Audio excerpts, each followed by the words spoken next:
Postal, who's an architectural historian. We're on Park Avenue at 53rd Street, and we're standing in front of one of the most important buildings in the history of architecture in the United States, Ludwig Mies van der Rohe's the Seagram Building. It's built between 56 and 58. Mies had been designing buildings of this kind since the 1920s, but he never had a chance to build an office building. So it's the first opportunity to see his ideas. There was a lot that intervened. You have the war, the revolution in Germany. Mies was developing his ideas first in paper in the 20s, as you said, and then you have the end of the Depression. He moves to the United States. He designs the campus of the Armour Institute. And then he has this commission, Seagram Building. Now, Seagram was a Canadian company. It's a liquor company. It was perhaps the world's largest liquor company at that time. And they want to have their headquarters in New York. They decided to build a headquarters in the mid-50s. They looked across the street. They were impressed by all the notoriety that Lever House had garnered. Which was that first real modern icon to show up on Park Avenue. First curtain wall building in Manhattan. Charles Luckman, who had been one of the chief executive officers at Lever, had been trained as an architect and had left Lever to open his own firm. Luckman gets way past the preliminary drawings. There's a large model. Bronfman, who ran Seagram's. The model is sitting in his office. His daughter, Phyllis Lember. She was studying at Harvard in the School of Architecture and Design. She said, "Dad, that's the most awful thing I've ever seen." She says, "Dad, we're going to go over to the Museum of Modern Art and you're going to speak to Arthur Drexler, the chief curator of architecture." And Drexler said there were three choices. There was Le Corbusier, too difficult to work with, he said. There was Frank Lloyd Wright. The obvious choice, the American. But too old. He was almost 90 years old. And he suggested that they go with Ludwig Mies van der Rohe. And that's what they did. Well, he's built a relatively simple form, a bronze-clad slab of a tower. Okay, hold on a second.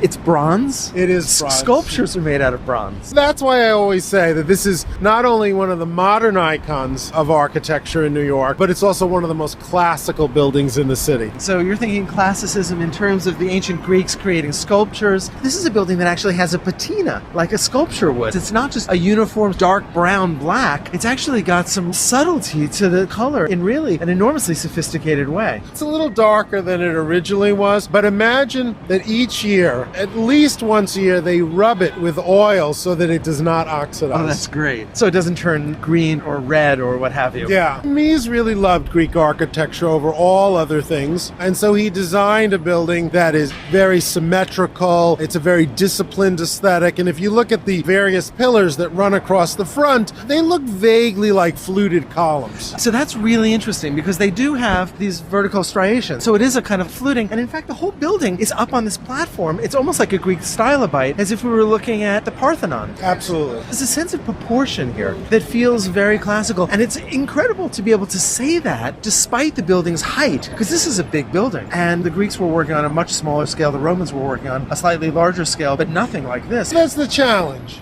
How do you distill the lessons of the ancients in a building that's made of metal and glass? Well, and is that even an absurd project to try to take an industrial culture and an industrial material and wed it somehow to buildings that are 2,500 years old? Mies would say no. The modern movement in architecture was always looking for some discipline. It was always looking to balance old and new, and this was one of the solutions that he found. So let's take a look at the building. It's very clean. When you look up at it from below, it just soars.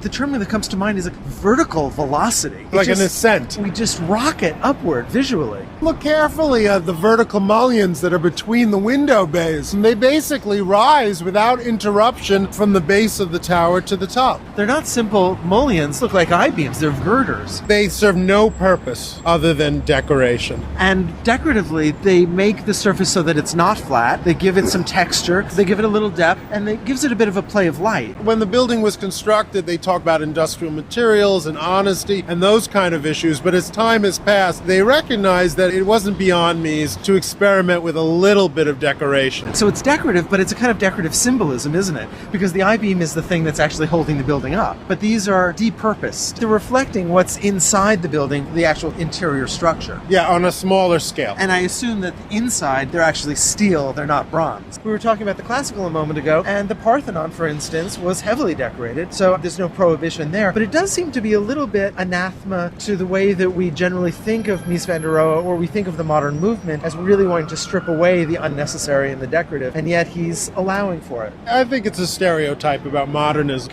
to think that it's without any decoration. Because there is actually gorgeous use of not only the bronze exterior, but the mosaics, marble, granite, and you've got these beautiful reflecting pools in front of the building. Based on a kind of square foot budget, this is one of the most expensive buildings of its time because of the materials. Bronze costs a great deal more than aluminum. It's a fortune. It's mostly copper. Look at the travertine that the elevator banks are wrapped in. When you look at those elevator banks, and there are 4 of them, they actually move past the glass membrane that encloses the lobby. The glass is like a soap bubble, and they've pushed through it.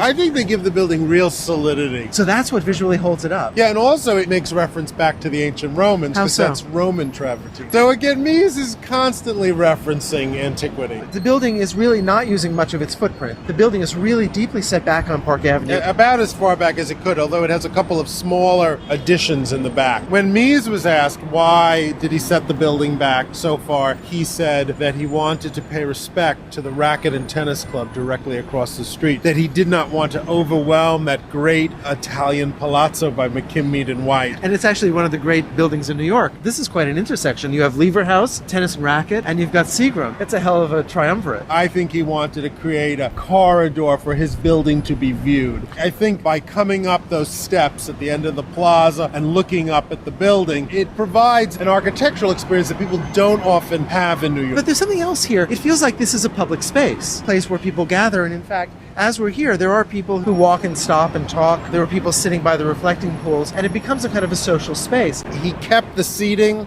at the edge to a minimum. There never appears to have been any intent to encourage people to stay here. So that's an interesting issue. One of the faults that is found with modernism is its antiseptic quality, its coldness, its lack of humanity and human scale. Do you think that Mies has created something that allows us to occupy it comfortably, or is this something that is alienating in some way? I think it depends where you come from.